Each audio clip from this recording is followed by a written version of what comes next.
بحرین نے ایرانی حملوں کے پیش نظر بین الاقوامی ہوائی اڈے سے تمام 17 مسافر طیاروں کو منتقل کر دیا ہے۔ خلیجی aviation news network air life کے مطابق بحرین کی قومی فضائی کمپنی گلف ایئر نے منگل کو اپنے باقی ماندہ 11 طیارے بحرین انٹرنیشنل ایئرپورٹ سے متبادل ایئرپورٹس پر منتقل کر دیے۔ گلف ایئر اپنے 6 طیارے پہلے ہی ایئرپورٹ سے نکال چکی ہے۔ ان طیاروں کو سعودی عرب میں ریاض اور دمام جبکہ عمان میں مسقط جیسے مراکز لے جایا گیا۔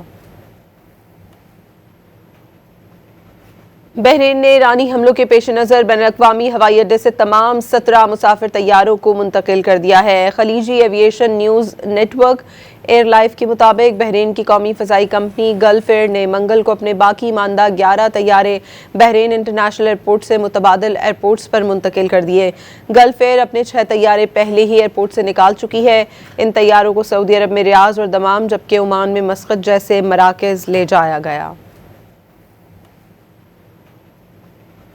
بحرین نے ایرانی حملوں کے پیش نظر بین الاقوامی ہوائی اڈے سے تمام 17 مسافر طیاروں کو منتقل کر دیا ہے۔ خلیجی aviation news network air life کے مطابق بحرین کی قومی فضائی کمپنی گلف ایئر نے منگل کو اپنے باقی ماندہ 11 طیارے بحرین انٹرنیشنل ایئرپورٹ سے متبادل ایئرپورٹس پر منتقل کر دیے۔